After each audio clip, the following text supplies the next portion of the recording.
hay una pequeña variación respecto a la enumeración que dio Marce, porque en verdad son 5 clases seguidas, todas dedicadas a cosmogénesis. No va a seguir estrictamente como dice ahí en el programa. No, pero porque en verdad pasa como, a ver, a los efectos de tener que poner un título uno tiene que elegir un tema.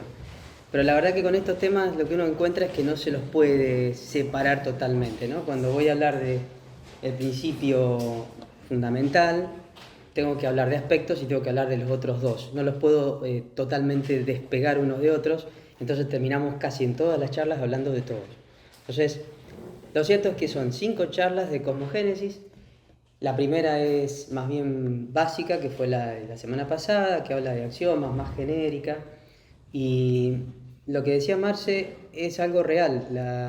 La insistencia o el hincapié que ponemos en esta parte es más que a propósito, porque si se entiende bien esto, se puede entender mucho de todo lo que viene después. Es decir, ustedes saben por lo que hablamos la semana pasada que el axioma hermético se aplica, y entonces como es en grande es en pequeño, como es en el microcosmos es en el macrocosmos, el ser humano como microcosmos y toda la antropogénesis, todo lo que viene después, se entiende muy bien si tenemos bien fundamentada la primera parte, que es la cosmogénesis. Por eso toda la insistencia y todo el material y todas las baterías puestas, el arsenal acá. Para mí hay 2 cosas fundamentales, muy fundamentales, medulares para entender, y son las proposiciones fundamentales y karma. Para mí son los 2 temas medulares para poder entender todo lo demás que en general viene en un curso. Entonces, para los que no estuvieron y para los que estuvieron también, voy a hacer un repaso rapidito de la semana pasada. Hablamos de un sistema de axiomas, dijimos que era una especie de conjunto de proposiciones, ¿no? Cuya validez racional no se discute, de alguna manera se da por sentada y sobre la cual, un sistema sobre el cual se explica todo lo que le sigue.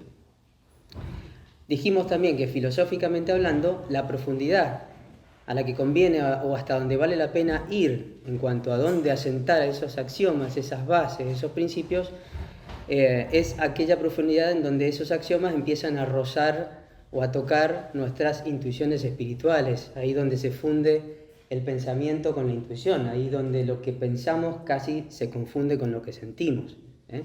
Y de esa manera nosotros llegamos a reconocer que lo que le sigue, en todo caso, ya no es algo que viene por la vía racional, pero que por la vía racional, precisamente, y gracias a ella, hemos llegado hasta ahí. Ese es el camino del Jnana Yoga, del que hablamos el otro día, que es forzar ese proceso hasta el límite de lo posible. Dijimos también que la marca de cualquier sistema que se precie de ser un sistema de pensamiento es que tiene precisamente la presencia de esos principios o bases o axiomas, llamémosle como quieran, ¿no? Y que justamente por ese motivo tiene la potencia para explicar infinitas cosas con unas pocas cosas, ¿no? ¿Se acuerdan que hice una formulita ahí en el pizarrón y les dije el poder de la abstracción, cuando uno pone una sola fórmula que representa infinitos casos? Bueno, en matemáticas hay una idea bastante liviana, si se quiere, no es algo fundamentado, pero se le dice elegancia cuando un conjunto de expresiones matemáticas con la menor cantidad, con la síntesis más grande, explica la mayor cantidad de cosas. Entonces uno se podría preguntar, bueno, ¿cuál es el mejor sistema? La verdad es que no hay una respuesta para decir cuál es el mejor sistema, pero uno tiene una apetencia natural, una inclinación natural a decir, quizás, o por lo menos es mi idea, ¿no? Que son mejores aquellos sistemas que explican muchas más cosas con una base mucho más pequeña, que al revés, que aquellos que explican una cierta cantidad de cosas menor que el primero, pero con un montón de axiomas o principios. Mientras menos principios tengo, mientras menos axiomas tengo, más potencia tiene ese sistema, ¿no?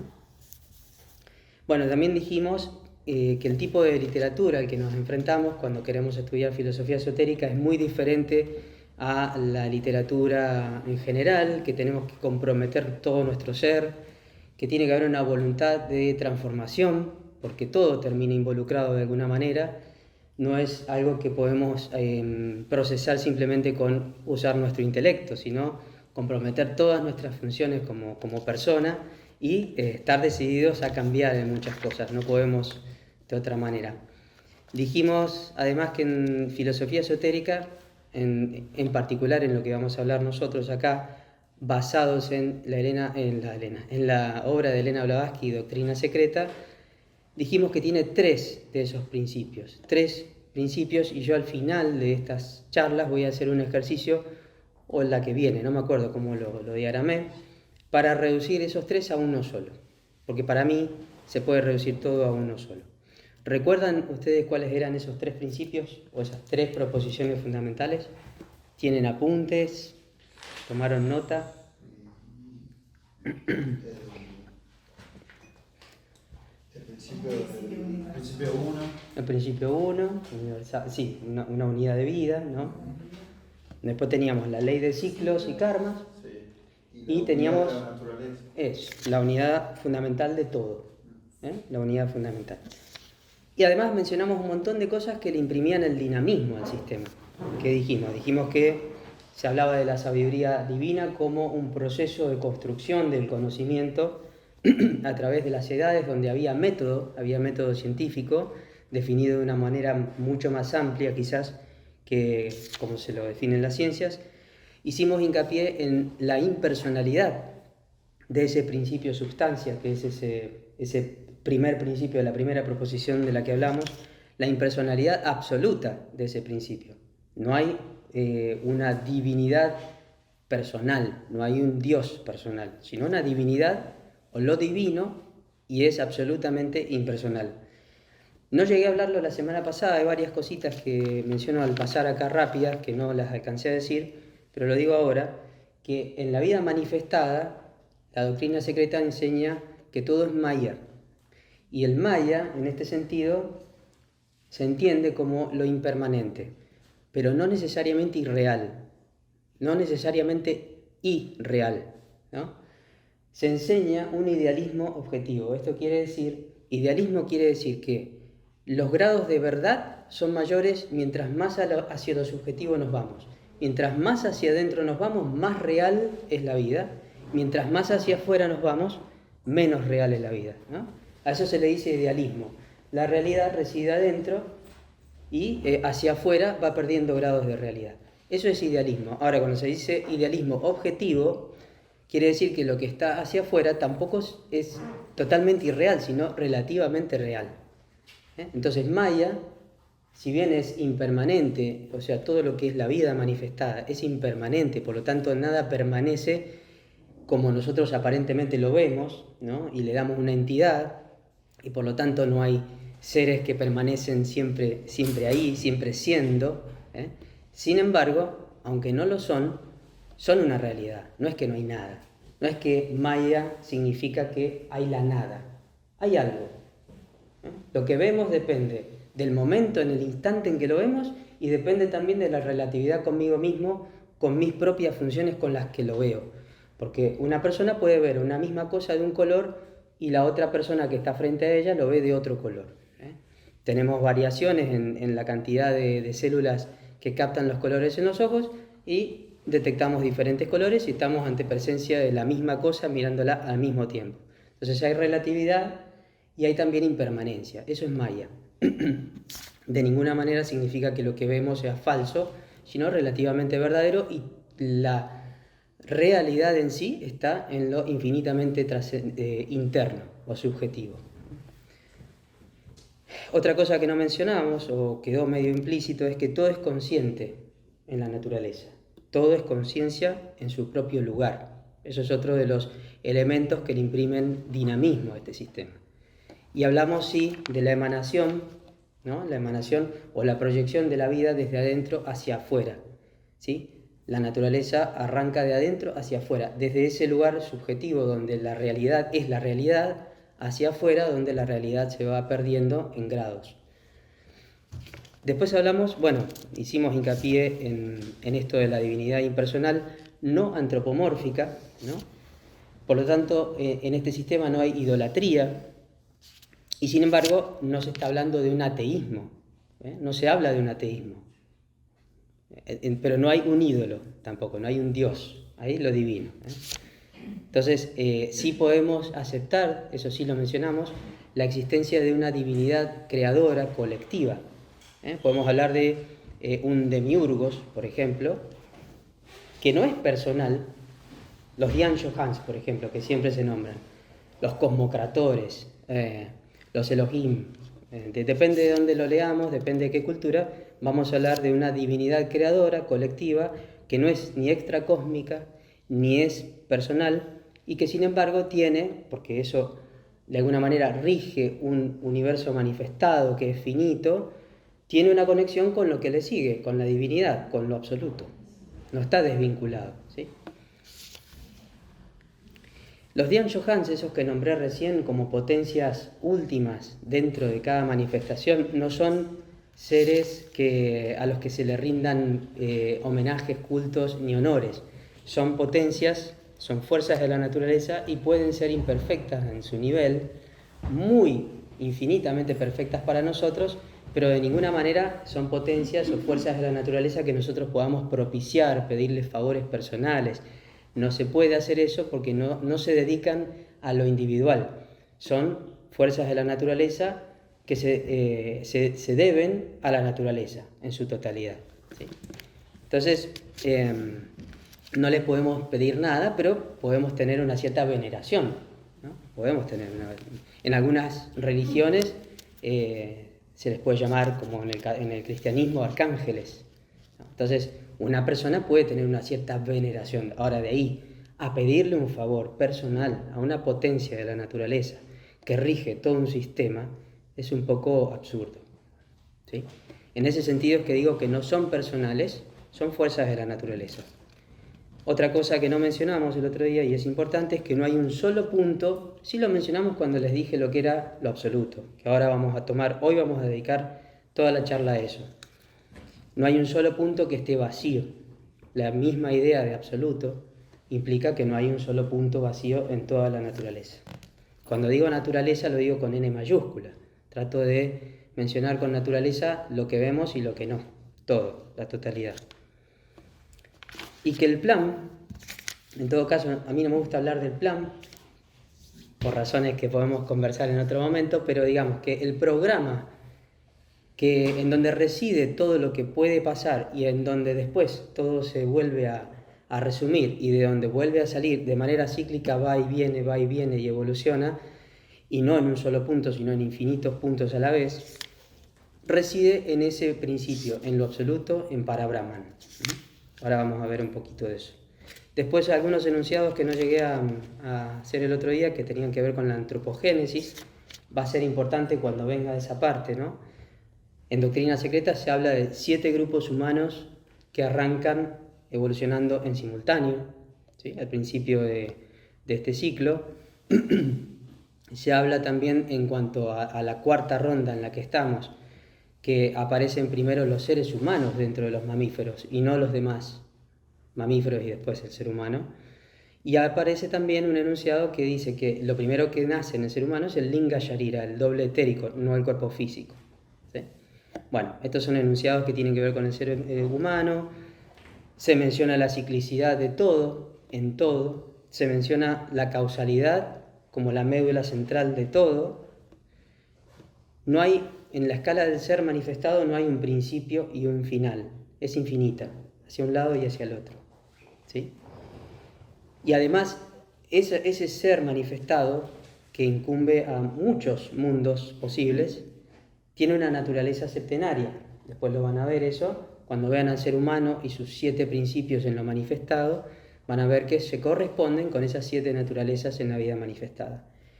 Que en verdad son 10, hay 3 que permanecen ocultas en un nivel superior de la manifestación, pero son 10. Y si uno va al nivel ese superior, esas 3 primeras con las 4 que siguen hacen 7 y hacen 3 más que están en otro nivel superior y así hasta el infinito. La escala no termina nunca, ni para un lado ni para el otro, ¿no? Y que en toda esa anatomía de la naturaleza manifestada rige el principio hermético de correspondencia, de que como es arriba es abajo, como es en pequeño es en grande, etcétera, etcétera. Bueno, como verán, algunas de estas cositas las dije el otro día, otras son nuevas, pero hacen un poco al dinamismo del sistema, porque si no nos quedamos con las 3 proposiciones y listo, y no le vemos el movimiento a la cosa. ¿Hasta acá tienen alguna duda? ¿Quieren hacer un comentario, una pregunta? ¿No? Bueno, el otro día también cuando Esteban arrancaba el curso y hablaba de lo que era teosofía y la sociedad en términos generales, presentó a la teosofía como sabiduría de lo divino o sabiduría de la divinidad. Creo que lo había mencionado así. Entonces uno podría preguntarse acerca de los dioses, ¿no? Si es sabiduría acerca de los dioses o si es sabiduría de los dioses sobre lo divino. No sé, caben muchas acepciones. Creo que quería clarificarlo esto, yo lo entiendo como sabiduría acerca de lo divino. Nosotros, mientras tratamos de aprender sobre todo este tipo de cosas, seguimos un proceso, una especie de mayéutica natural que nos impulsa a producir explicaciones. Hay en nosotros una fuente en donde tenemos la certeza de que hay algo. El otro día les decía aquello de no te buscaría si no te hubiera encontrado, de Pascal. Tenemos una fuente que nos hace siempre producir una explicación, y cuando damos una explicación o generamos un sistema de pensamiento nuevo o cuando lo que sea, siempre es corto, queda chico, queda pequeño. Nos satisface por un momento, explica, conduce a algo de la realidad, pero no se agota ahí y nuevamente nos resulta insuficiente y quedamos en una espera y volvemos a producir y vamos haciendo un ejercicio de filosofar constante, que es nuestra forma de vivir, es la forma quizás más digna de vivir que tiene el ser humano, sabiendo que es no eterno, que va a morir. Es sostenerse ante la certeza de la infinitud, eso es filosofar. Bueno, nosotros producimos sistemas de pensamiento por una mayéutica natural, no podemos no hacerlo, nos es con natural, lo hacemos sí o sí, lo hemos hecho a través de toda la historia. Entonces, lo que tenemos son sistemas de teosofía hablando ya en forma general, ¿no? Tenemos teosofía expuesta. Cuando nosotros hablamos de teosofía, tenemos teosofía expuesta, porque hemos hablado de teosofía de varias formas, como sabiduría de lo divino. ¿Por qué repasé eso? Porque voy a hablar ahora de teosofía expuesta, como es la doctrina secreta. Tenemos exposiciones particulares que están condicionadas por cada persona o cada adepto o cada persona del orden y magnitud de la señora Elena Blavatsky que dieron lugar a esto, pero son exposiciones, son incluso interpretaciones y por lo tanto todas son de alguna manera imperfectas y parciales y nunca agotan la totalidad de la vida, nunca, no la pueden. Son todas expresiones diversas, ¿no? Producto de ese proceso que acabo de describir, ¿no? Y es muy probable que todos nosotros individualmente tengamos nuestra propia explicación de cómo es la naturaleza. Se construyen más o menos como se construye el conocimiento en la ciencia, ¿eh? Se va construyendo de la misma manera. Las cosas se ponen a prueba una y mil veces y se hace de manera independiente por parte de personas diferentes, por pares, digamos, y cuando se encuentra que hay un patrón que se sostiene, cuando se detecta un patrón, uno teoriza, hace una teoría, y por inducción puede generalizar, ¿no? Ahí estamos haciendo un proceso como en las ciencias, así generamos conocimiento nosotros. A veces pasa al revés, a veces se teoriza o hay una captación intuitiva de algo, y después se va a la práctica, ¿no? Se pone en práctica de manera sistemática, independiente, y cuando se encuentra el patrón, entonces, y ese patrón se sostiene, se mantiene, entonces la teoría se ha validado o se ha corregido.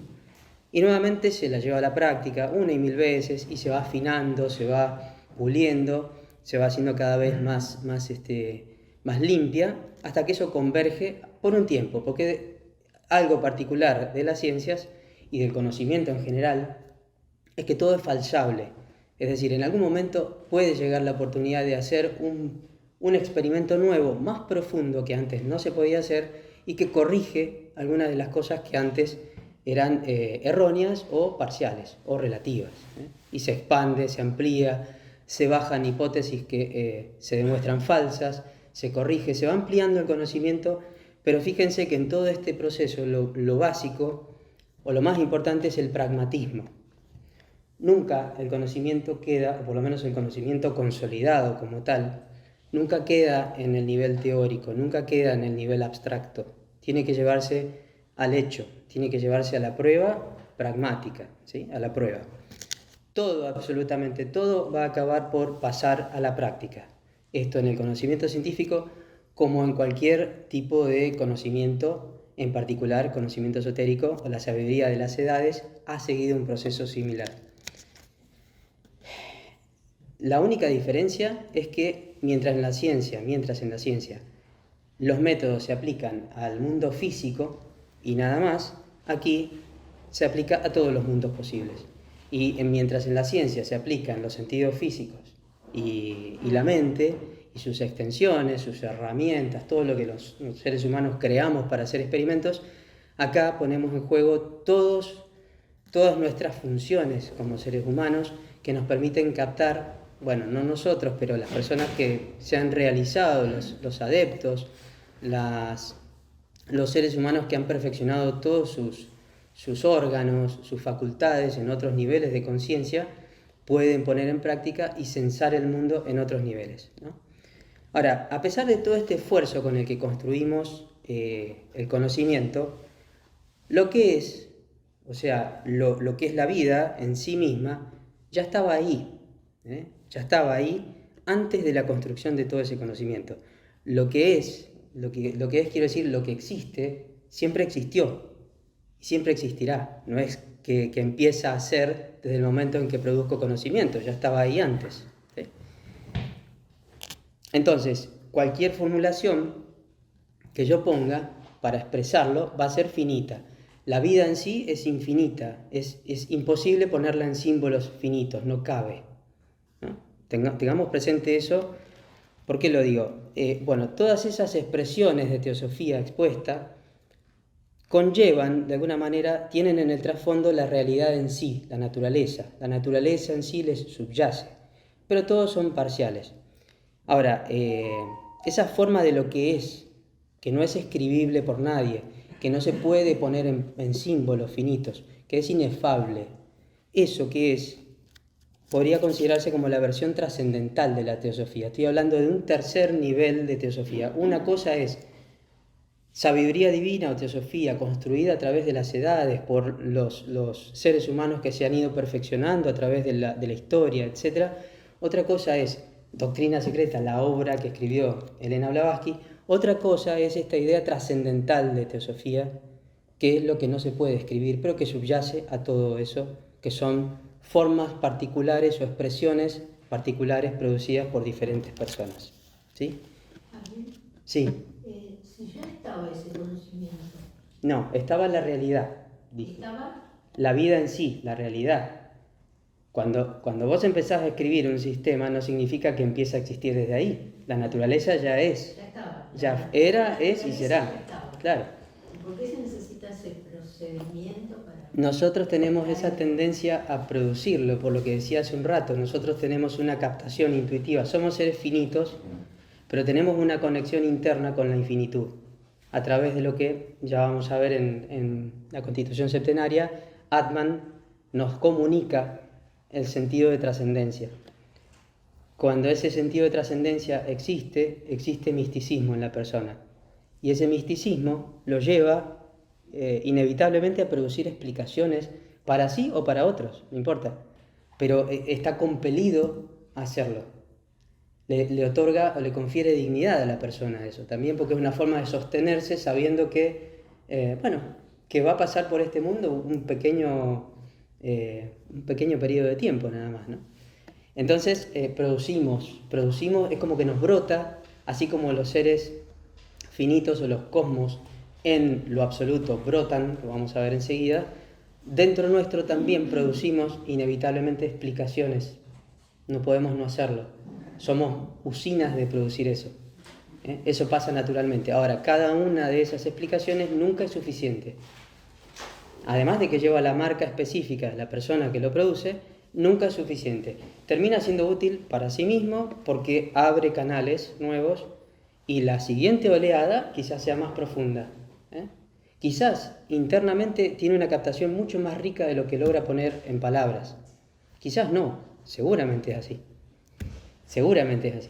Pero bueno, hacemos un esfuerzo y el lenguaje es muy útil porque el lenguaje no solo nos transforma nuestro pensamiento y de ahí para adentro y viceversa, nuestro lenguaje se ve transformado o es el reflejo de nuestro pensamiento, sino que también tiene impacto en los demás, en el fenómeno de evocarle a los otros algo similar a lo que nosotros sentimos ahí adentro y quizás despertarle o ayudarle a despertar una idea por inspiración. No porque le inyecto una idea, sino porque lo hago resonar adentro. ¿Sí? Ese es un poco el proceso. Pero nosotros, seres humanos, no vamos a parar de producir explicaciones nunca. Estamos impelidos a hacerlos. Es un proceso natural como, bueno, es como querer explicar por qué tenemos apetito por saber. Lo tenemos. Alguien puede decir por qué queremos siempre saber más y somos científicos y hacemos experimentos y tenemos curiosidad. Creo que es eso. Ya lo hacemos desde que somos chiquitos. La exploración, ¿no? Esa tendencia a explorarlo todo. Bueno, viene el deseo, ¿no? Pero es un deseo, no es un deseo personal, es tan fundamental y tan divino que no es personal, no es un deseo de apropiación, no es eso. El saber, querer saber por el saber en sí es muy distinto al querer algo para mí, no es eso, es distinto, ¿no? Sí, Ana. Una palabra que me parece a mi manera de ver, uno quiere demostrar, pero demostrarse, o sea, Sí. mostrar, Ajá. pero en definitiva es para uno mismo, revalidarlo o validarlo una y otra vez, darle una vuelta más. Una vuelta de rosca, como se dice. Y la excusa es que se lo queremos explicar al otro, pero en realidad A nosotros mismos. Finalmente somos los más favorecidos, ¿no? De mostrar, ¿no? Claro. Y terminamos siendo los más favorecidos. Claro, lógicamente. Sin buscarlo. Sí, sin buscarlo. Porque, para querer llegar a... sí, porque cada vez que volvemos ahí, tenemos una visión más amplia. O tenemos más fuerza para darle una nueva expresión Claro. más amplia todavía. Una manera de querer recrear, de verlo todavía más profundo para poder llegar con mayor Sí. claridad a mostrar. Sí, Como que genera una creatividad también. Totalmente, sin totalmente. buscar, ¿no? totalmente. Y hay una conexión muy importante, es muy importante y es algo que se está perdiendo, lamentablemente. Es muy importante la conexión entre el pensamiento y estas sensaciones internas y el decir y el escribir. Y al revés, desde el escribir y el decir también configuramos o transformamos lo interno. Hay un ida y vuelta que se está olvidando. Ya cuánta gente escribe puño y letra. Ya cuánta gente quiere expresar una idea con precisión, con palabras que tratan de decir algo que es casi imposible de abarcar en palabras, ¿no? No, el chat, la cosa burda ha hecho que, bueno, que todo se vuelva muy superficial y hay que rescatar eso porque nos estamos perdiendo algo importantísimo. Marce, vos querías decir algo. No, un poquito yendo para atrás, que vos preguntaste por qué es la eterna búsqueda, ¿no? Del conocimiento, de la sabiduría, de la eterna búsqueda de la razón de la existencia. Creo que nosotros en estado de, bueno, eso lo vas a hablar más adelante, pero en ese estado cuando todavía no éramos, y Sí. estábamos en lo que vos vas a llamar el signo de lo absoluto, en esa unidad de la vida, ahí éramos todo conocimiento, toda sabiduría, todo amor, Sí. toda beatitud. Pero no éramos nosotros. No éramos nosotros, éramos. nosotros no éramos, pero somos esa chispa que... Exacto, dentro nuestro reside una chispa Esa chispa. que allá es libre, digamos. Claro, allá es libre y acá está contenida En este ser que somos, finito, con sus Y eso, limitaciones. Si esa chispa se aviva, digamos, buscando, digamos, logra hacer esa conexión que es un chispazo y después, bueno. Y después el recuerdo, porque con el recuerdo es suficiente, con el recuerdo no vamos a poder evitar volver a hacerlo. porque el recuerdo quema. Quema y además que te queda ya como conocimiento intuitivo, ya sabes que eso es. Sí, es como que no se pide una prueba, una demostración de eso, es eso. Bueno, nosotros acá vamos a tratar de decir un poco acerca de lo divino, qué es lo divino, pero desde el marco, el punto de vista de la teosofía expuesta, por eso hice toda esta vuelta. Pero la parte trascendental, esa parte interna, es potestad y responsabilidad de cada uno. Cada uno tiene que después hacer el ejercicio. Bueno, el marco conceptual, ya les dije el otro día que elegía Doctrina Secreta por muchas razones. No se le rinde una pleitesía especial a ninguna persona, casi era un hecho fortuito, como expliqué el otro día, pero yo tenía mis preferencias por esta obra. Nosotros podemos tener un particular aprecio por el legado y la obra de Blavatsky y un afecto incluso especial para con ella por lo que ha producido en general para el mundo y para nosotros en lo individual. Y hasta podemos tener una cierta identificación con la obra, que es mi caso, ¿no? En el sentido que para mí es la mejor, pero bueno, me hago cargo de eso. Pero también porque hay una búsqueda de coherencia interna, y en este caso yo la encuentro en esta obra, ¿no? Hay una coherencia interna en cuanto a los términos, los conceptos, la posibilidad de homologar todo lo que se dice acá con otras fuentes, como las cartas de los Mahatmas a Sinet, y un montón de cosas de una época, todas pertenecientes a una época en donde se empezaban a acuñar los términos que hoy en día usamos en la teosofía corrientemente, moderna.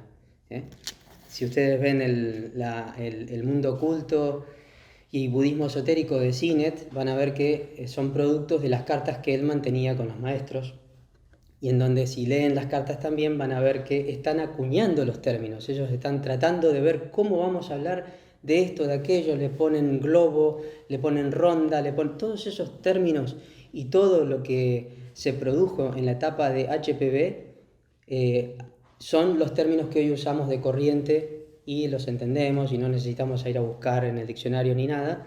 Bueno, Doctrina Secreta, Isis sin velo, Luz en el sendero, Clave de teosofía, las cartas, toda esa literatura tiene una especie de génesis casi muy cercana, y por eso me gusta también. No hace falta dar tantos argumentos de por qué elegimos una obra u otra, pero bueno, yo les conté brevemente por qué. Doctrina Secreta es un libro voluminoso. Les conté que tiene una cosmogénesis y una antropogénesis, que hay otros sistemas que tienen todo integrado. En este en particular tenemos la historia de la evolución del cosmos por un lado, y la antropogénesis, la historia de la evolución del ser humano, por otro lado. A la antropogénesis le vamos a dedicar una sola clase, y a esta 5. ¿Por qué? Por lo que dije al principio. Si tenemos bien en claro todo lo que vamos a decir ahora, la antropogénesis es simplemente tratar de entender el ser humano como microcosmos a la luz de todo esto, con algunas particularidades más específicas de la evolución humana, como la evolución simultánea de 7 grupos humanos, que en la cuarta ronda el ser humano aparece primero que los demás mamíferos, que bueno, toda una serie de accidentes o cosas particulares que se explican por los ciclos y un montón de cosas, pero en el fondo y en esencia son lo mismo que el cosmos. Entonces, mejor dedicamos toda la batería de explicaciones al macrocosmos, y después en la antropogénesis ustedes van a ver una adaptación de todo esto al ser humano simplemente, y de ahí ya pasan al ser humano y ven los principios constitutivos del ser humano, el proceso post-mortem, van a ver karma primero, que es algo importante, eso va a estar a cargo mío también. Es el karma de ustedes, me van a tener que aguantar. Bueno, esta obra tiene un proemio, tiene un pequeño libro aparte casi. En la cosmogénesis tiene un proemio, que es una obra monumental. Pequeña como es, tiene el enunciado de estas 3 proposiciones fundamentales, y básicamente lo que vamos a hacer en estas clases es atacar eso. Bueno, axiomas, no quiero entrar mucho en esto otra vez, pero Les había dicho que cada sistema tiene lo suyo, que las ideas de Platón pueden ser considerados los axiomas para el sistema de Platón, que la usía de Aristóteles, que la sustancia de Spinoza, que el cogito de Descartes, y así, así como en la geometría tenemos, no sé, varios axiomas, que dos líneas rectas nunca encierran algo, son verdades que se entienden por sí mismas, ¿no? Que entre, otro de la geometría, entre puntos solo pasa una línea recta. Uno de la lógica, miren este de la lógica, interesante.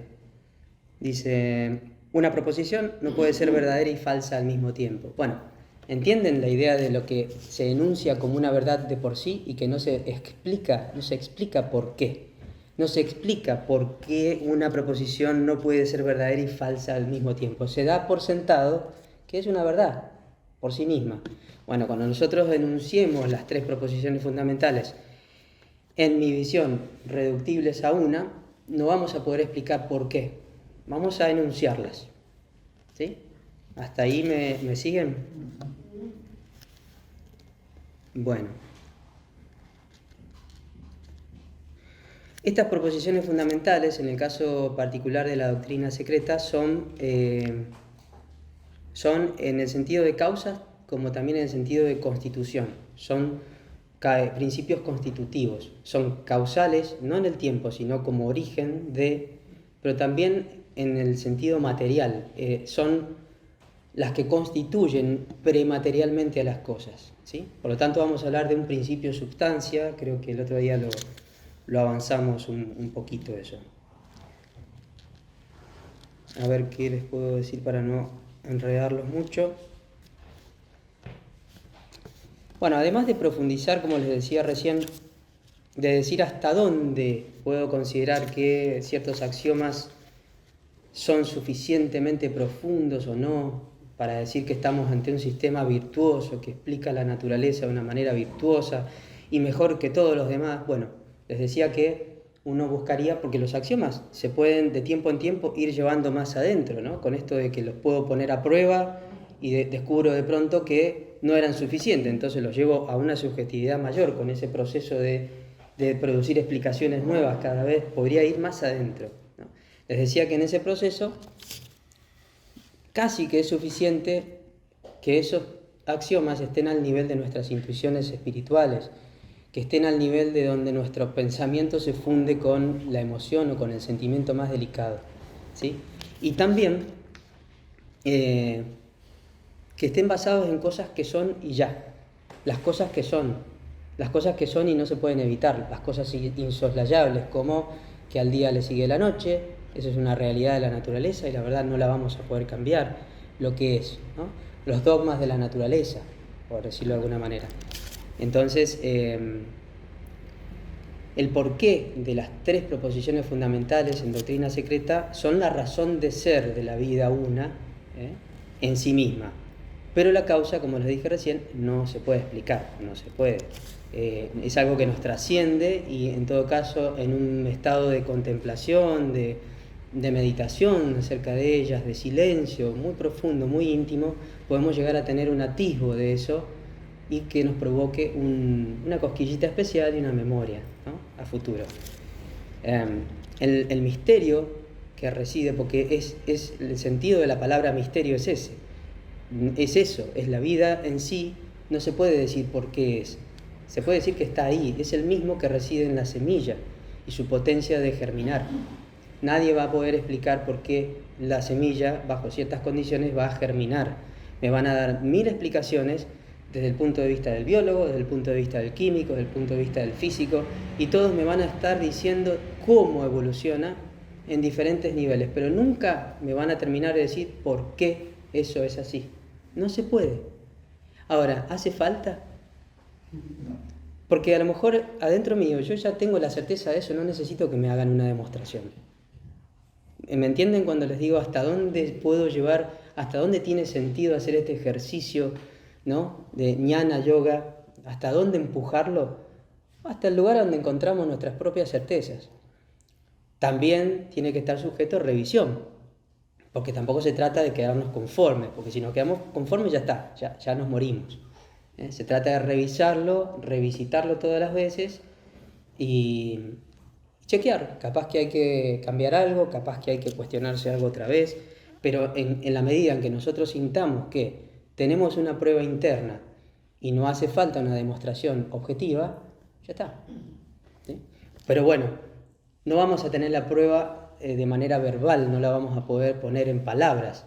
No se puede decir por qué. Y eso es lo más maravilloso de todo. Que no se pueda decir por qué no es un problema, es una maravilla, es un misterio. Entonces, en Doctrina Secreta nosotros tratamos de remontarnos a esas realidades de la naturaleza.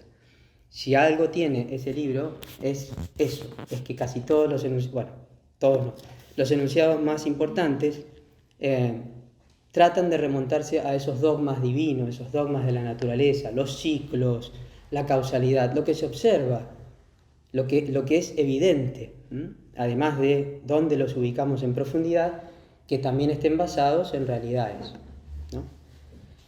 Y esos dogmas no son dogmas establecidos por un ser humano, no los decretó nadie, no los puso ahí ni lo escribió nadie. Tal vez alguien puede codificarlos, puede decirlos, puede mencionarlos de diferentes formas, pero no fueron inventados por nadie. Son realidades de la naturaleza. Bueno, hoy vamos a hablar de lo divino, de Parabrahman, el concepto de lo divino, la divinidad. Hasta ahora nos vamos a empezar a meter. Hasta ahora vamos bien. ¿Quieren que haga alguna explicación de algo? La gente de la sede, mis compañeros miembros de la sede, si tienen ganas de participar, como es una clase, podemos hacerla interactiva también, ¿eh? Yo solo tengo una pregunta. Dale, Julieta. ¿Cómo es el nombre de la tercera proposición? O sea, recuerdo lo que hablamos, pero Sí. no el nombre en particular. Tengo que la unidad de vida el primero, segundo la ley de ciclos, Sí. y el tercero. El tercero, a ver, la primera es el principio 1 o el principio de vida 1 o Parabrahman. El tercero es la unidad de la vida. No tiene un nombre. A ver, acá no hay un nombre. También son enunciados que, como vas a ver, hoy vamos a hablar del primero, la clase que viene el segundo y así. No tienen un nombre, pero te podemos decir de qué hablan. Bueno, en el tercero hablamos de esa unicidad de la vida. Hablábamos el otro día de que la vida internamente tiene unicidad, o sea que no se quiebra en ningún lado. Hay una continuidad, aunque vos puedas visualizar unidades, seres finitos dentro de lo divino, dentro de ese espacio absoluto, no hay quiebres, hay una continuidad constante en todo. Esa unicidad que la expresa diciendo la unidad de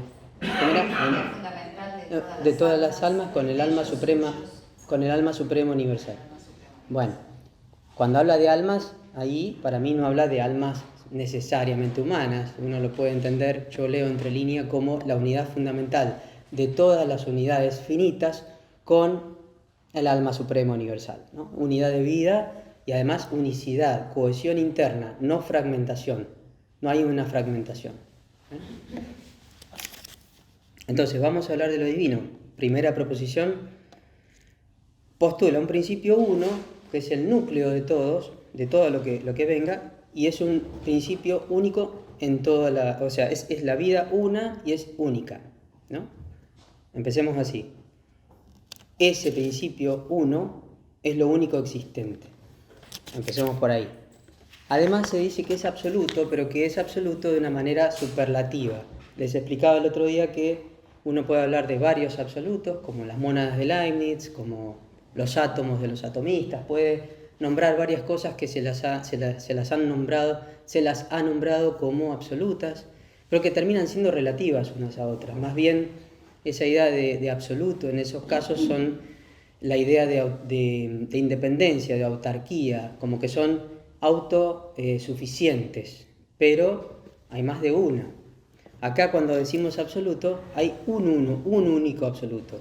Es lo absoluto y es el único absoluto, ¿sí? Entonces se lo dice de manera preeminente o superlativa. Hay una sola cosa y esa sola cosa es la unidad de vida y esa unidad de vida es única y lo único que hay. ¿Hasta ahí me siguen? Bueno, y es absoluta. Y ahora vamos a entrar en la idea de absoluto, que es muy difícil. Ya van a ver por qué. Y ese es el único o lo único absoluto posible. por lo tanto es la única existencia, ¿no? Tiene muchos nombres, se parece al uno de Plotino, o lo uno de Plotino, es para Brahman, es espacio, es Sat, es seidad, es deidad oculta, vida una, para Brahman, tiene un montón de nombres. Espacio, creo que ya lo dije, lo incognoscible, la eternidad. En doctrina secreta particularmente van a encontrar muchos términos.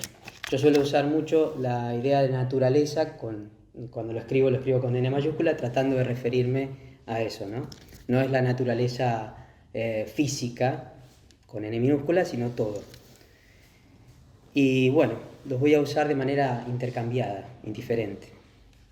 Bueno, aquí quiero hacer hincapié en la diferencia entre lo que es absoluto y lo relativo. Si yo les dibujo, a ver si tengo un marcador, sí, gracias. Si yo les dibujo un circulito así, diciéndoles que esto es un ser finito, ¿no? Esto es un ser, un cosmos. Ustedes automáticamente cuando piensan en esto, inherentemente piensan en lo otro, hay lo otro. ¿Por qué? Porque esto tiene un límite, esto llega hasta cierta parte. No podemos evitar pensar que está lo otro también. ¿Sí? Y si lo dibujo más grande, ¿puedo evitar que está lo otro? ¿Puedo evitar pensar que está lo otro? No. Y si lo dibujo infinitamente grande, pero aún así tiene una superficie, siempre está lo otro. Siempre que yo dibujo algo, como es finito, está lo otro. Entonces, si yo quisiera construir lo infinito con un proceso de ir agrandando ese dibujo más y más y más, ¿cuánto tiempo necesito para pensarlo en términos de tiempo? Es infinito. La idea de esto es que yo no puedo construir esa idea de infinitud desde lo finito. Yo no puedo construirla expandiendo lo finito. Más bien, es al revés. Hay que tratar de concebir lo ilimitado, lo infinito primero, y después en lo infinito viene la finitud. ¿Sí? ¿Me siguieron hasta acá? Sí. Claro, cuesta el concepto porque estamos acostumbrados a ver todo dentro de un encuadre, dentro de un límite. Claro. Lo infinito es una especie, ontológicamente hablando, es una especie de primitiva. Esto, las personas que están familiarizadas con matemáticas, les aseguro que es un plus muy grande, les va a resultar más fácil, pero lo infinito viene como una primitiva, viene dado de suyo, viene y es natural, y después viene lo finito. Yo no lo puedo construir al revés, por más que expanda eso todo lo que quiera, no lo voy a poder construir nunca. No puedo sumar muchas cosas finitas y decir, bueno, me junto todas las que pueda y con esto voy a llegar a la infinitud. No, requeriría de un esfuerzo que no tiene límites. Entonces es al revés. Nosotros, mientras siempre que haya dos cosas o más separadas, va a existir lo relativo, siempre. En cambio, si nosotros podemos concebir una sola cosa de un solo chispazo y además que sea ilimitada en un solo fogonazo del pensamiento, entonces tenemos la idea de absoluto. ¿Me siguieron hasta ahí? ¿Sí? Sí. La idea de finito. ¿Por qué te fuiste, Ana? Porque tenía un poquito de frío ahí. Entonces me vine a refugiar. Sí. Y estaba pensando que esa idea de finito, ya de por sí que te genera límite, lo justito, justo lo que estabas diciendo. Entonces, de por sí surge la otra idea. Ya, por ejemplo, a mi sentimiento, a mi manera de sentirlo, me es tan inabarcable lo infinito que lo capto a través de lo contrario. Ajá. Pasando por esa pequeño, pero ese pequeño viene de algo grande. ¿Y qué grande es? Ya si le seguís poniendo límites, seguís limitando. Entonces de ahí me como un salto de comprensión, sí, que lo comprendo desde eso, desde lo contrario. Desde lo abarcativo de la entrada no me da. Claro. A ver, ¿Cómo podemos hacer? Pues claro, para mí me es muy natural verlo desde las matemáticas, pero por ejemplo, si yo les digo el conjunto de los números naturales, que en la primaria No sé seguramente nada. en la primaria se los hacían ver, se los hacían enunciar y les decían el conjunto de los números naturales por extensión y tenía que poner 1, 2, 3, 4, 5, así, y jamás iban a poder terminar de ponerlos acá porque necesitan una extensión ilimitada, son infinitos. Pero les tiran este símbolo y le dicen, esto representa los infinitos números enteros, naturales. Ya está. Por comprensión, no por extensión, por comprensión yo entiendo la infinitud. Bueno, acá hay que hacer un proceso similar. En vez de tener que imaginar una expansión así, hay que ver si somos capaces de captar por comprensión y de un solo chispazo, no en una construcción sucesiva, si puedo captar una infinitud absoluta. Y ahí, entonces, solo ahí voy a tener una idea más o menos cercana a lo que es lo absoluto. Lo absoluto, construido como les estoy diciendo, es completamente opuesto a lo relativo. Implica la ausencia de lo relativo. Porque en el momento en que existe lo relativo, eso absoluto pierde su absolutidad. Deja de ser absoluto. No podemos hablar de una cosa absoluta que además es la única. Si es que tenemos lo otro también. ¿Me explico hasta acá? Pero además la tengo que tratar de entender como una primitiva ontológica, algo que viene primero que todo lo que es finito. No lo puedo construir al revés, mientras que todos los mundos que van a existir en esa infinitud, como cosas finitas, vienen naturalmente y sin esfuerzo, una vez que hemos comprendido esto. ¿Sí? De hecho, todo lo que es extracósmico, cuando hablamos de creación, todo lo que es creacionismo, ¿no? Todos los sistemas que plantean la creación de un cosmos, allá está una divinidad acá, una divinidad extracósmica que crea allá, ¿no? Todo eso es producto de no poder enmarcar el pensamiento en una idea de absolutidad. Es la consecuencia directa. No puedo, entonces lo codifico en relatividad, siempre. Entonces, encima fuimos todos educados con la dualidad. mal educados.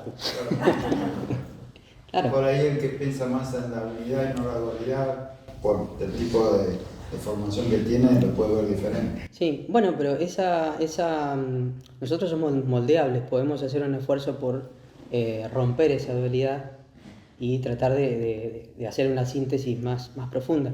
Porque justamente si estamos hablando de que para entender doctrina secreta tenemos que entender un principio único, absoluto, y nosotros seguimos pensando en dualidades, no lo vamos a poder abarcar nunca. Otra cosa es que venga alguien y les explique, como va a haber, van a tener a muchos miembros de la sede cuando expliquen diferentes partes del curso y demás, van a hablarles de Purusha, Prakriti, ustedes van a ver que hay dos, pero uno tiene que tener la capacidad de poner eso en relación a otro sistema quizás más sintético que lo incluya y ver a esos dos principios o supuestos principios, que son dos cosas, como dos aspectos de la dinámica dentro de una única cosa. Hay que hacer esos ejercicios todo el tiempo y no pelearse porque ninguno está diciendo una cosa que está mal ni el otro tampoco. Quizás son complementarias, pero para poder entrarle bien y captar la unidad de vida, primero filosóficamente hablando y después vivencialmente hablando, tenemos que poder concebir la unidad. Si no, no vamos a poder. Porque siempre va a haber una contrariedad entre lo que quiero y lo que vivencio o pienso o digo. Siempre hay bifurcación, siempre hay lo relativo. Tengo que producir una especie de conexión interna en el lenguaje, en el escrito, en el pensamiento, en todo, para poder acceder a esa síntesis. ¿Sí? Pero hay que explorarlo. No importa que hayamos sido criados en la cultura con una determinada religión que habla de un Dios creador, ¿no? Extracósmico, personal, antropomórfico y todo eso. Que hay personas que le rezan a su Dios antropomórfico y, como Pardela, que le hacen caso. No viene colectivo. Todo eso, esto que estás diciendo ahí, sí, es importante, me imagino que lo vas a reforzar más adelante, pero para salir de esa dualidad que existe en Sí. no han accedido a esto, es esa dualidad de que el espíritu está por acá y la materia Exacto. por acá. Eso, Y que viene el espíritu y estimula. No, ahora vamos a hablar de esas cosas como polos de un proceso. claro, porque si comprendés que todo es una sola cosa con diferentes aspectos, es más sencillo, digo. Totalmente, sí. Sí. Y es que una vez que pasa lo mismo que con lo que estoy diciendo respecto al infinito y las cosas finitas. Si puedo finalmente entender la infinitud de un solo golpe de comprensión, sin tener que construirlo como una serie, todo lo que venga después me va a ser natural y fácil. Todas las cosas finitas van a ser mejor comprendidas en el seno de la infinitud. Si no, siempre voy a tener cosas finitas en algo que es muy grande pero termina siendo finito, no me alcanza. No lo entiendo, no termino de entenderlo y, bueno, porque no concebí todavía eso otro. Bueno, acá en lo que vos decís pasa lo mismo. Si nosotros no tenemos integrado todo en una unidad, seguimos teniendo explicaciones que no nos terminan de cerrar, porque para algunas cosas, pero entonces lo divino termina acá y de acá para acá ya no es divino, y entonces empiezan los estigmas, ¿no? La vida corporal es fea porque no es lo divino está allá y acá nosotros somos pecados, y un montón de cosas que se le imprimen ya de carácter moral, según la cultura y todo, que no tienen nada que ver con la filosofía esotérica, pero por ese hiato que se produce ahí entre dos polos aparentes de un único movimiento. Para mí es la causa de todos los males, miren lo que les digo. Así de tonto como parece, en el sentido que es algo muy abstracto, muy intelectual, sin embargo para mí es la causa de muchos problemas, es la pelea esa que tenemos interna. Entonces, desde el momento en que se sigue concibiendo la alteridad, lo otro, siempre vamos a caer en la tentación de poner al centro desde donde todo se irradia, desde donde todo se maneja, ¿no? En una especie de centro particular, y todo lo que es comandado por ese centro, allá, en el otro lado, ¿no? Va a estar acá una cosa y allá lo otro, en la periferia. Siempre vamos a estar poniendo las cosas de esa manera. Entonces, al revés, si logramos hacer ese otro ejercicio, todo lo que venga después nos va a ser mucho más sencillo. Un experimento mental que podemos hacer es el de la esfera de Pascal. Es Pascal el que dice en uno de sus pensamientos aquello de que no tiene circunferencia y su centro está en todas partes. Es una especie de experimento que él hace, hay que leerlo, yo lo tengo por ahí, pero básicamente es, imaginen una esfera, ¿no? Imaginen una esfera, hagan ese experimento. Si la imaginan, ¿hay un centro o no hay un centro? Hay un centro. ¿Tiene un diámetro? Sí, tiene un diámetro. Ahora, imaginen que ustedes pueden expandir ese diámetro, ahora sí vamos a tratar de romperla a esa esfera, pero porque la vamos a expandir tan rápido y tan hasta el infinito, que en un momento, como si fuera un globo, va a explotar. Hagan ese experimento, expándanla, ahora sí lo vamos a construir como en una serie, pero acelérenlo de tal manera que como un globo se rompa. ¿No? No tiene más límites. ¿Hay límites? No hay. ¿Dónde fue a parar el centro? A todas partes, a todas partes. Se rompió la esfera, se rompió el globo, el centro se repartió por todos lados. No hay nada que sea preferencial. ¿Está? No tiene límites, no tiene una frontera, tiene el centro en todas partes. Esos experimentos son maravillosos, no me digan que no se puede pegar un saltito, por lo menos, ver un poquito más allá. Hago una pregunta, ¿y Sí. ese centro Sí, está en todo lo finito? claro. Todo lo finito nace en cualquiera de esos centros. Ahora vamos a ir ahí cuando hablemos de la manifestación, ¿no? En esto que es el principio de vida, uno, absoluto. Bueno, el asunto es que hay que practicar, hay que hacer estos ejercicios, no hay que ser perezosos y hay que animarse. No es nada, nadie, no nos va a pasar nada, pero no hay que conformarse, nunca. Cuando hablemos de lo absoluto, muchas veces se critica porque se dice, ¿cómo vas a hablar de lo absoluto? Si lo absoluto es imposible de decirlo porque es absoluto. Bueno, a ver, siempre van a ser erróneas las cosas que digamos de lo absoluto. ¿Por qué? Porque es ilimitado y nuestro lenguaje es un vehículo limitado, finito. Entonces no cabe. Sencillamente eso, no cabe. Lo diga quien lo diga, no cabe. Pero nosotros podemos producir expresiones que nos conducen a la idea. Y podemos echar mano, y casi siempre es este el caso para lo absoluto, a metáforas. Las metáforas en general arrancan información que en el lenguaje informativo, flexivo, a veces no es posible lograr. La clásica es la de, bueno, los ojos. Los ojos son los órganos por medio de los cuales uno ve los objetos representados en el cerebro. Me dice algo descriptivo. Y si digo que son los ojos del alma, que los ojos son los ojos del alma, me va a comunicar otro tipo de información mucho más sutil, refiriéndome a lo mismo.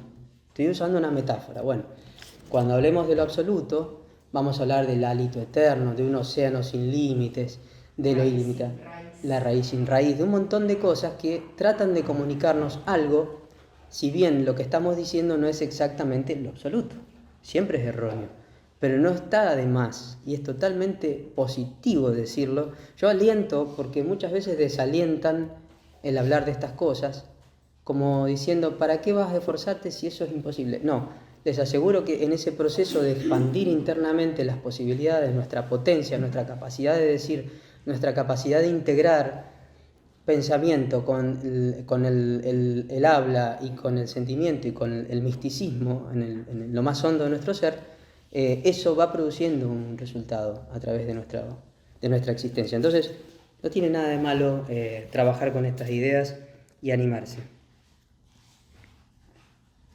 Bueno, retomemos entonces. Esto que es absoluto y que es lo único absoluto, absoluto le voy a poner una A mayúscula siempre, tiene todas las características propias de lo que es absoluto, ¿no? Pero además es omnipresente, es una vida una y es omnipresente. ¿Se acuerdan cuando les decía que no tiene puntos vacíos? Si es omnipresente, está presente en todas partes, en todo punto metafísico. No hace falta siquiera pensar en el espacio como una cosa, este espacio físico, sino que este está inmerso en algo mucho más profundo, en otros niveles de vida, ¿sí?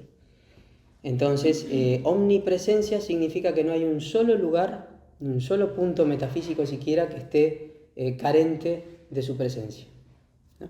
Además es eterno, o sea que no empezó ni va a terminar, fue, es y será, como dice el catecismo Xian, es inmutable, no cambia, ¿no? ¿Por qué? Porque eso sí lo vimos el otro día. Si es absoluto, si es esa esfera que inflamos, ese globo que inflamos y se rompió y desapareció el borde porque se fue al infinito y los puntos se repartieron, el punto central se repartió en todo el volumen infinito. Si tenemos eso y marcamos con el dedo un punto y lo movemos, ¿podemos detectar algún cambio de configuración para lo absoluto en sí? ¿Hay algún punto de referencia contra el cual comparar ese movimiento para darme cuenta que hubo un movimiento? No tengo un borde, no hay borde. Entonces, todo lo que pase, lo absoluto, es inmutable. No se mosquea, no le hace nada. ¿Se entiende? Es inmutable. Es ilimitado, por lo que hemos venido diciendo.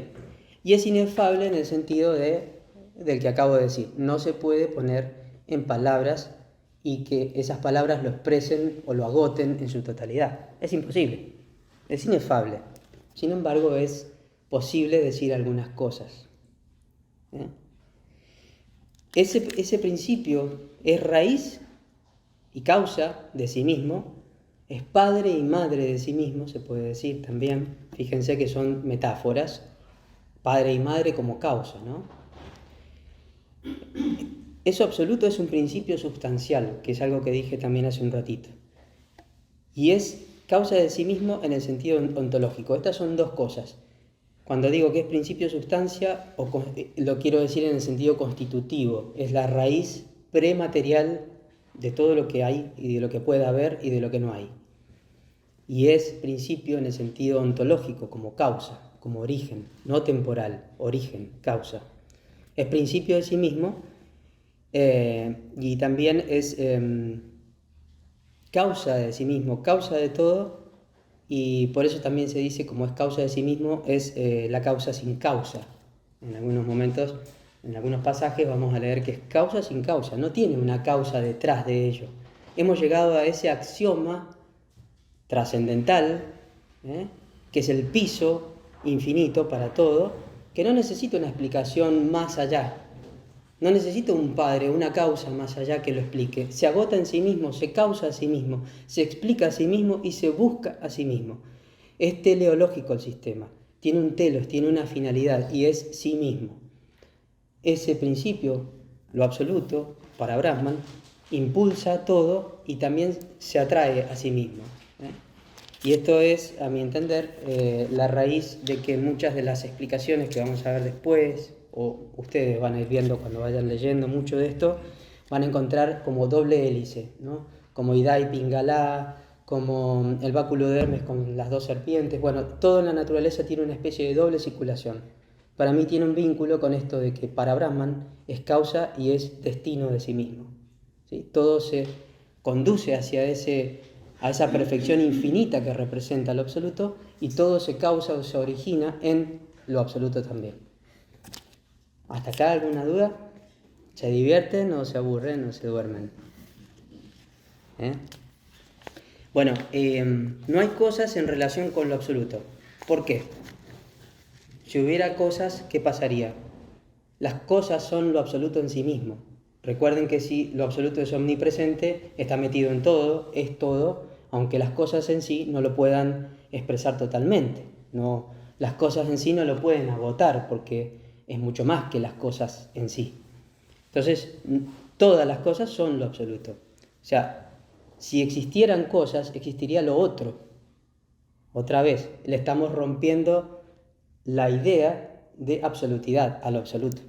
No puede haber cosas que tengan relación con lo absoluto porque las cosas son lo absoluto también. ¿Sí? Y todo lo que ocurre en eso que es absoluto, que es para Brahman, ocurre en lo absoluto, y lo absoluto no se inmuta para nada. Como dijimos recién, es como tomar un conjunto infinito, este conjunto, imagínenlo hasta el infinito, y sumarle un número más. Ya era infinito, le agrego un número. ¿Hay infinito más uno o hay infinito? Hay infinito. Una vez que tengo infinito, tengo infinito. No es que porque le sumo uno tengo uno más. Infinito es infinito. ¿Se entiende? Bueno, todo lo que pasa en lo absoluto ni se entera. Lo absoluto. ¿Sí? Para Brahman, o eso que es absoluto, es algo que se contiene a sí mismo. Es el contenedor de todo y también el contenido de todo. ¿Sí? No necesita nada por fuera. ¿Pero por qué? Porque no hay nada afuera. Dijimos que es absoluto y es ilimitado y es lo único. Por lo tanto, no hay un afuera, no hay un otro. Entonces, se contiene a sí mismo y es el contenido también. Y no necesita nada y es autárquico. Es autárquico, totalmente autárquico. Tiene una especie de existencia propia, de por sí. Una existencia que no depende de nada. Bueno, esto ya se los he dicho. A propósito de esto de principio de sustancia, de un principio que es causa y también parte constitutiva de las cosas. Fíjense que ese espacio, esto es como lo veo yo. Aclaro que acá los que damos las clases, obviamente las damos desde nuestro particular y personal punto de vista, que ustedes pueden aprovechar si les sirve y si no, no. O sea, puede ser útil o no, depende de cada quien, pero nadie aquí, ninguno de nosotros tiene la posta, como se dice, de nada. Entonces, me hago cargo de que todo lo que digo lo digo desde el punto de vista en que yo lo entiendo o lo he percibido. Entonces, esto sí es algo que siempre menciono porque me parece útil. El espacio, cuando se dice espacio, no es el espacio vacío abstracto de las matemáticas. No es ese espacio de los ejes coordenados, X y Z, para los que están acostumbrados. A ver, no es como decir X, esta mañana estuve haciendo esto. Y Z, ¿no? Vamos a poner X, Y, Z, ¿no? Como una especie de cosa cúbica, ¿no? Bueno, ¿me entienden los tres ejes? Sí. Que está vacío, es una abstracción total, y yo vengo y pongo cosas ahí en el espacio. Y que si saco eso que puse ahí, el espacio sigue existiendo como una cosa vacía. Ese no es el espacio. Es el espacio de las matemáticas, no tiene nada que ver con este espacio. Este espacio es corpóreo, es lo que es la naturaleza entera, es un vacío pleno, es corpóreo. En la teoría general de la gravedad, el espacio se curva, para que se entienda un poco más, no es exactamente lo mismo. No estoy diciendo que la teoría general de la relatividad de Einstein prueba esto, pero uno puede tomar esa idea para tratar de entender esto otro que quiero decir. En esa teoría, y se verifica en el experimento, el espacio se curva en presencia de masa y gravedad, por ende. Más masa o más gravedad presente, más se curva el espacio. La métrica con la que se mide la distancia va cambiando punto a punto, no es la misma. 1 centímetro no se mide igual en todos los puntos, se curva. Bueno, ¿qué quiere decir eso? Que el espacio tiene una especie de corporeidad. ¿Se entiende la idea? Bueno, cuando hablo de espacio acá, hablamos de un espacio en ese sentido, no en el sentido abstracto, vacío de las matemáticas, que puede quedar ahí aunque yo saque las cosas de ahí. Eso es otra cosa, no tiene nada que ver. El espacio es de tal naturaleza que cualquier cambio que se produce, por ejemplo que una persona se mueva, no es un desplazamiento, es un cambio de configuración del espacio. Si Marce, móvete, ¿de dónde está Marce? ¿No? Ustedes ven el espacio donde está Marce. Ella se desplaza hacia la derecha 1 metro, no sé, poquito. Nosotros percibimos eso como un desplazamiento, un movimiento, pero en verdad lo que hubo es un impulso de su voluntad que dio lugar a un cambio de configuración del espacio. No quedó un vacío acá, cambió la densidad. Ella simplemente dio la orden y el espacio se configuró. El espacio la incluye a ella, le es inmanente y le es trascendente también. ¿Se entiende? Bueno, ¿qué significa que sea trascendente e inmanente? Eso, que a cada finitud, a cada Marcela, ese espacio le es inmanente, ¿sí? O sea, cada cosa es, en cierta forma, relativamente lo absoluto, pero lo absoluto no se agota acá. Lo absoluto es mucho más que esto. Le trasciende. Le trasciende y le es inmanente a todo. Hay trascendencia y hay inmanencia, ¿no? Qué lindo eso que decís. Sí, ahí me gusta hacer ese ejemplo de las bolsas de agua, que parece que ha resultado útil, y es, imaginen una gran pileta gigantesca, otra vez, y pueden remontarla hasta el borde mismo de la infinitud, como con la esfera de Pascal. Yo ya les dije recién que eso no se puede hacer, pero traten de hacer el ejercicio. Imaginen un mar de agua inmenso, infinito, no le pueden ver el límite, y adentro del agua hay bolsas de nylon transparente, llenas de agua, con pinchaduritas así, en donde el agua fluye de adentro a afuera libremente, pero están flotando adentro, y uno desde afuera, cuando las mira, no distingue nada, hay una unidad, hay esa unicidad de la que hablamos recién, que dice la tercera proposición fundamental de la doctrina secreta. No vamos a distinguir, y sin embargo hay unidades, pero hay la inmanencia a través de esos agujeritos en las bolsas, y hay la trascendencia porque el agua es mucho más que lo que está en una sola de las bolsas, y sin embargo en lo absoluto hay unidades manifestadas, que son lo que viene ahora, que son los cosmos que nacen ahí adentro. ¿Sí? ¿Hasta acá me siguen la película? Esas bolsas somos nosotros. Nosotros, un cosmos, un sistema, un planeta, cualquier cosa que vive de manera manifestada es una finitud, y puedes decir que es eso. Y digamos que cualquier punto metafísico en ese espacio, en eso absoluto, es candidato, es totalmente un candidato totalmente viable para dar lugar a una nueva manifestación. No hay un centro específico. En este sentido, hasta los... No voy a decir teoría, porque va en contra de lo que pienso. El Big Bang es un modelo cosmológico, no es una teoría. Como hay varios, está el Big Bounce, está el Big Crunch, hay varios, ¿no? El Big Bang termina siendo un sistema creacionista. O sea, desde el mismo seno de la ciencia producimos una explicación del cosmos que termina planteando el origen a partir de un punto específico. Y uno se dice, ¿y por qué un punto? ¿Y ese punto dónde estaba? Si estaba acá, ¿por qué no estaba acá? ¿Por qué hay un punto que es especial o tiene una prioridad respecto a otros puntos? Si hay infinitos puntos posibles, ¿no? Entonces, y además una especie de creación desde la nada, ¿no? Un punto primordial, infinitamente denso, que se expande, y entonces se expande el espacio-tiempo, y ahí estamos nosotros. Te plantea una especie de creacionismo, otra vez. Claro, una supuesta explicación científica tiene el mismo sistema. Claro. Entonces, hoy en día ya se empieza a romper esto, porque se habla de, bueno, puede haber más de un mundo. Está el Big Bounce, que es la emanación, ¿no? Como el Big Bang, pero después hay un Big Crunch, se resume, y después está la vuelta, y después otra vez se resume, igual que en la filosofía esotérica, una cosa cíclica. También se empieza a decir, bueno, quizás no hay un solo punto, sino que pasa en muchos lugares en simultáneo, como si fueran universos en paralelo, hermanos, ¿no? Se empieza a expandir la idea y se empieza a acercar mucho también a lo que se maneja en ocultismo. Entonces, no hay un punto preferencial, pero todos los puntos... Sí. Sería el mismo ejemplo del círculo del Big Bang. Claro. Algo que se expande y en el mismo momento como que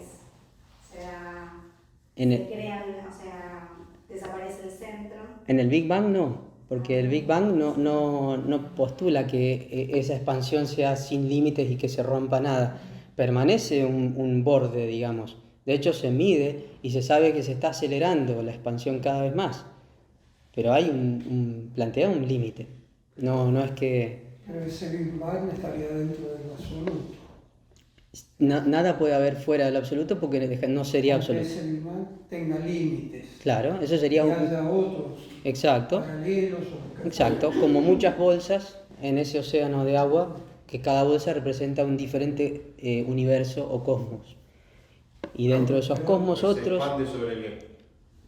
¿Cómo? Se expande, se sigue expandiendo. Sí. ¿Y sobre qué? En lo absoluto se expande. Y como no tiene límites, tampoco tiene... no tiene límites. Y yo le decía al principio que la escala del ser, que son todas esas manifestaciones, no tiene tampoco límite en cuanto a lo pequeño o lo grande. Es infinito. Entonces, como es infinita esa escala, tampoco podemos decir que algo sea grande en sí mismo o chico en sí mismo. La expansión es hasta la infinitud misma, pero la infinitud no llega nunca. Y en todo caso sí, entre diferentes cosmos puede haber una relatividad. Pero cada universo manifestado no es ni grande ni es pequeño, porque no tenés contra qué medirlo en términos de lo absoluto. Tiene libertad para expandirse por siempre. Y también existió por siempre. O no, o puede haber... Eso es un tema para filosofar. Para angustiarse el domingo a la tarde. Sí. Sí. Pero nosotros nos decíamos que cuando se va a manifestar un cosmos, primero delimita un espacio. Sí, podés. Esas son descripciones muy, diría, a ver si es de él, tiny te iba a decir. Es muy tiny eso. Es muy esquemático. Vos pensá que hay formas más neoplatónicas de decirlo, que es la que más me gusta a mí. Hay otras formas más budistas de decirlo que tienen que ver con el ¿cómo se llama? Tanja, que es el deseo de vida, el impulso ese irrefrenable que da origen a que nazca el universo. A mí me gusta verlo desde un punto de vista más de lo neoplatónico, de lo plotiniano, de decir, en eso absoluto, en ese parabrahman, reside la vida y es súper abundante. Tan abundante es que en todos los puntos es posible que broten espontáneamente y de manera inconsciente esos cosmos. Y obviamente que desde un centro adimensional, un punto que no tiene dimensiones, un punto que si vos le sacás una foto y la ampliás, no se amplía porque no tiene dimensiones, un punto que conecta lo infinito con lo finito, desde ese punto irradia o se gobierna un cosmos. Yo no sé si primero la verdad es que viene el proceso de adentro hacia afuera y hay formas muy deliciosas de describirlo. De Purukar, cuando él habla de Daivi Prakriti y lo describe en uno de sus capítulos, es maravilloso porque empieza a hablar y uno va imaginando cómo sin que se vea nada, se ve todo desde adentro como si se fuera dando vuelta una media hasta que aparece un puntito ahí en lo manifestado físico, pero cuando ya llegó a lo físico, ya adentro ha pasado mucho. Y desde el centro físico, como si fuera el embrión de un bebé, también se empieza a expandir, pero ya pasó adentro mucho hasta llegar ahí. ¿Está? Entonces, y ahí se empieza a generar un cosmos. Y después se reduce, otra vez, se va a dormir. Y permanece una shista, una semilla.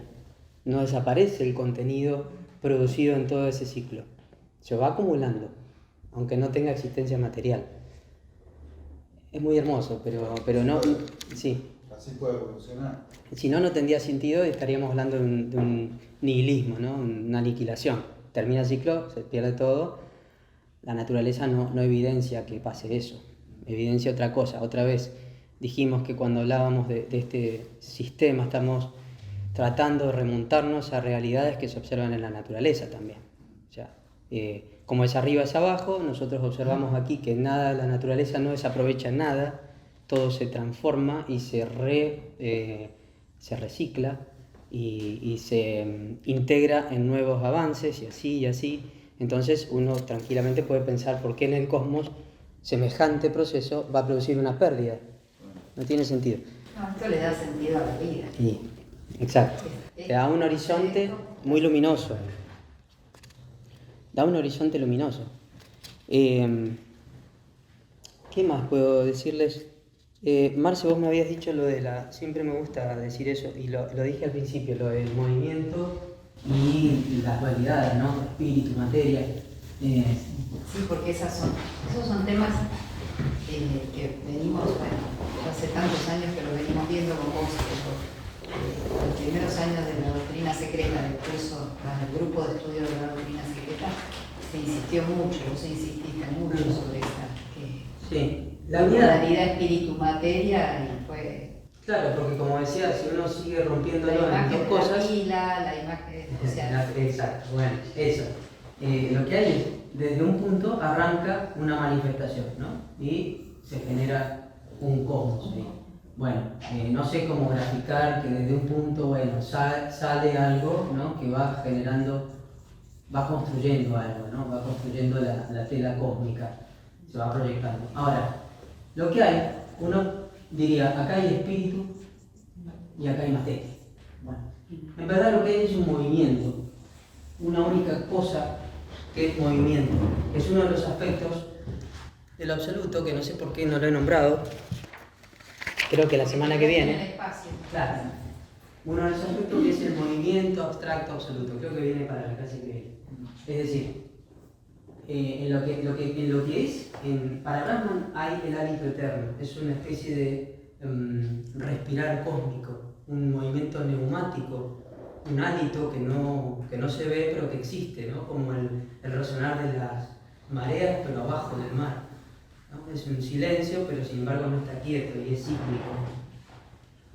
Y eso en la vida manifestada se expresa como ciclos de vida, como nacimientos y muertes, o nacimiento, o despertar y dormir, porque se lo puede ver de muchas maneras. Entonces lo que hay es movimiento, y cuando se traza ese movimiento en la finitud, en uno de esos infinitos puntos,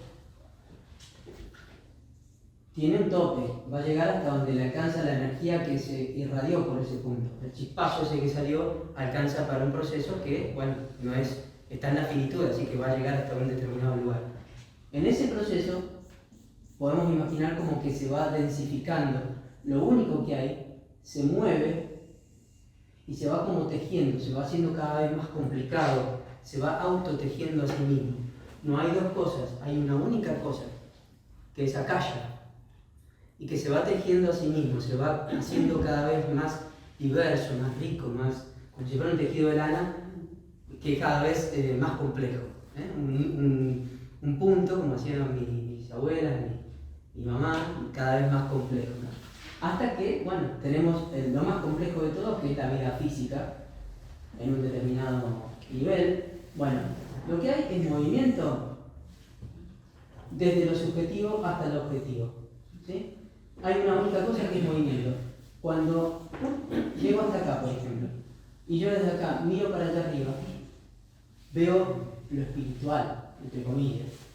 Cuando estoy acá y miro para acá abajo, veo lo material, entre comillas, ¿no? Y así. Pero imaginen que ahora me acerco un poquitito más, y después me acerco otro poquitito más, ¿no? Y después más, y así. Y bueno, este mira para abajo, este mira para arriba, para abajo, para arriba, y así. Y para los que saben matemática, imagínense un infinitésimo, aparentemente, hasta que llega a un punto en que es una sola línea, un plano. De un lado veo materia, del otro lado veo espíritu, pero estoy en un solo plano. Como una moneda. Como una moneda, cuando la aplasto, voy a seguir viendo de un lado espíritu y del otro materia, porque es una sensación, una especie de foto de un movimiento. Lo que queda atrás, en el orden de lo subjetivo, lo llamamos espíritu. Lo que queda afuera, en el orden de la subjetividad hacia la objetividad, lo llamo materia. Pero no tengo dos cosas, tengo una, tengo movimiento. Y traza una tela.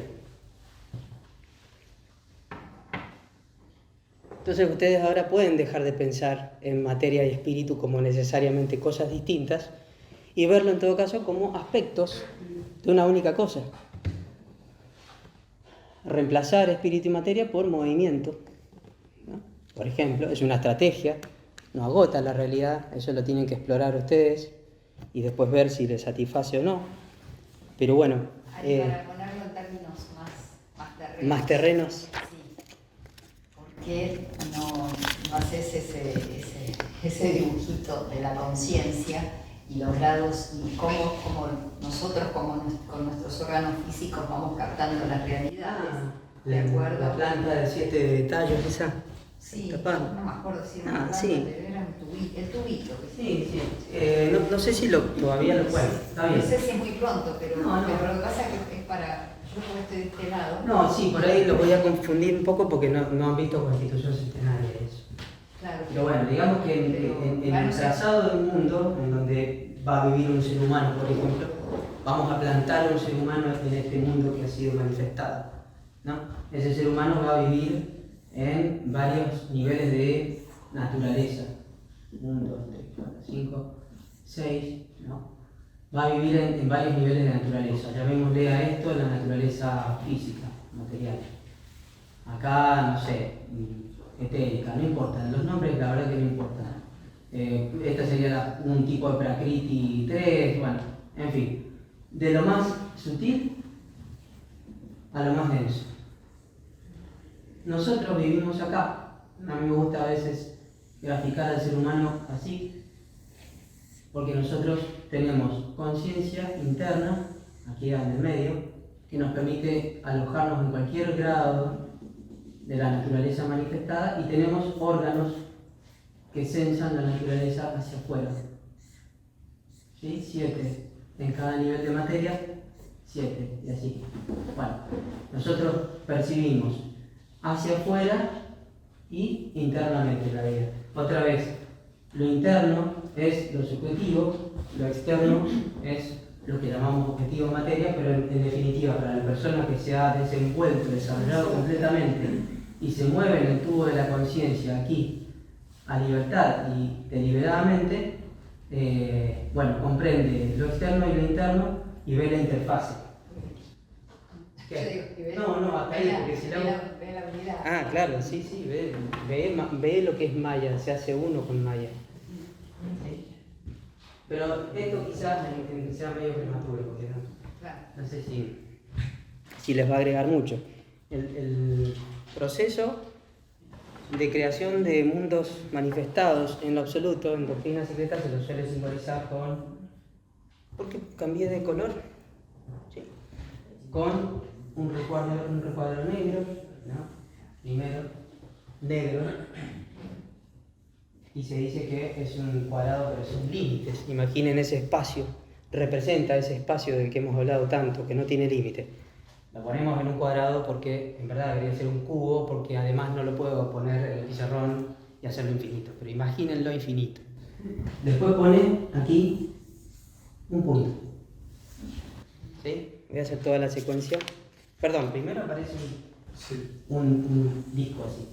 Después aparece el disco, por eso lo de Tani delimita, pero porque ya existía, estaba en el Pralaya, estaba durmiendo, ¿no? Estaba en realidad del otro lado, lo que decíamos ahí en la rama. Aparece un puntito, y después del puntito aparece un diámetro, y después aparece el otro diámetro, y después aparece, ¿qué cosa? La esvástica, que es el movimiento. Rota, se proyecta y se manifiesta la vida, se construye. Pero después, acá me faltó un pasito, que es La T. claro, la cruz. Pero no, este estaba bien. Este está bien, lo que acá hay, en algún momento ese movimiento se detiene. Se le van estos son como rayitos de fuego, ¿no? Y empieza a rotar al revés. Y se va a dormir. En vez de así, vamos a hacer así, así, así y así. Rota al revés. ¿Sí? Esto si me lo ven desde afuera y no entienden, pueden pensar cualquier cosa. Pero fíjense, esto es arcaico, absolutamente arcaico, no tiene nada que ver con el nazismo. Y el proceso inverso. Proceso inverso, que sería el diámetro, después el círculo con el punto, después el círculo y el círculo negro otra vez. Ahí. El círculo, el cuadrado ahí. Bueno, ahí en verdad no terminó la cosa. Acá la cosa sigue del otro lado del pizarrón, haciendo una secuencia similar, pero del otro lado de la vida, haciendo un ciclo, ¿sí? Para atrás y para adelante, y además acá también yendo hacia la construcción. Aquí termina y aquí vuelve. Aquí se va a dormir y se va para el otro lado. Ahí está el Pralaya, lo que hablábamos hoy, y pasa una secuencia parecida a esta, pero del otro lado, hasta que llega acá y en verdad acá y sale otra vez para este lado. ¿Ves? Es así la idea, la película, digamos. Cada película de miles de millones de años. Claro, bueno, pero esto también nos representa a nosotros como seres humanos. Esto cuando nosotros estamos antes de encarnar, esto cuando vamos a encarnar, esto cuando empezamos esto digamos puede ser la gestación de nuestro ego interno. La encarnación humana está representada en esto también. Acá en algún momento llegamos al colmo, digamos, al pináculo de nuestra vida manifestada acá y empezamos a decaer. Y nos morimos. Pero hacemos un proceso del otro lado. El de Machán y toda la vida post-mortem, que es lo que van a ver. Y es parecido a esto, pero del otro lado. En pequeño. Claro, eso representa el ciclo en cualquiera de los niveles de vida, en macrocosmo o microcosmo, cualquier microcosmos. Bueno, creo que hasta ahí recalcarles que esto es más o menos lo que se entiende acerca de lo divino, es más o menos lo que se puede decir acerca de lo divino, o por lo menos yo logro decir. Remarcar la impersonalidad, por aquello de que no hay un centro preferencial, no hay un centro, hay infinitos centros, por lo tanto no hablamos de persona, no hablamos de una divinidad antropocéntrica ni antropomórfica, ni finita. Hay omnisciencia, hay omnivisión, hay omnipresencia de eso que es divino. No hay un ser, sino que hay seidad, hay sat. Tenemos la inmensidad de lo que es sin límites y de lo que es infinitamente variable hasta el colmo de los detalles irrepetibles. Tenemos la posibilidad de una perfección al infinito, exquisita, sin límites también. Y bueno, dicho todo esto, la teosofía entonces lo que plantea es una especie de monismo panteísta idealista. ¿Sí? Si alguien alguna vez les pregunta, bueno, ¿qué sistema es? Bueno, es un monismo, es panteísta en el sentido que corresponde y es idealista por todo lo que dijimos al principio, que es un idealismo objetivo, que la realidad reside adentro más que afuera, o los grados de realidad son acá, en este proceso se va perdiendo, ¿no? Pero nunca es irreal totalmente. Por eso es un idealismo, pero objetivo. Porque el objetivo también es real, pero menos real que lo que está más adentro. Bueno, vamos a dejar lo divino hasta ahí. No sé si tienen alguna... Bueno, no sé si tienen alguna pregunta, consulta, comentario que quieran hacer, si les gustó, si se entendió. Sí, me encantó el dibujito ese de la raíz con los... Con los... tentáculos. Bueno, nosotros tenemos en cada nivel de vida manifestada tenemos un juego de sentidos.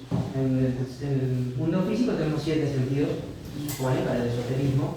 Tenemos 5 despiertos, hay otros 2. Y después en cada nivel hay también juegos de 7 sentidos que se despiertan en la medida en que la conciencia está despierta. Cuando se despiertan antes de que se despierte la conciencia podemos cometer errores porque vemos pero no entendemos.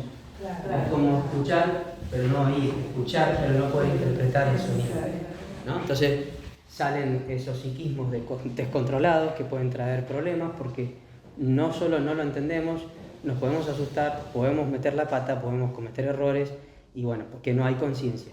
Entonces lo que siempre se sugiere es espere, desarróllese, deje que el tiempo venga y cuando esto interno esté maduro, lo demás se va a desplegar solo. Es eso. Este dibujito sirve muchas veces para explicar eso. Pueden buscar si quieren Saptaparna. Creo que es el hombre planta o planta de 7 tallos o algo así. El significado, Saptaparna. No, el dibujo no lo van a encontrar, eso me lo imaginé yo. Pero el concepto lo pueden buscar así, en un glosario teosófico, en algún glosario de religiones antiguas de Oriente. Bueno, a ustedes, gracias.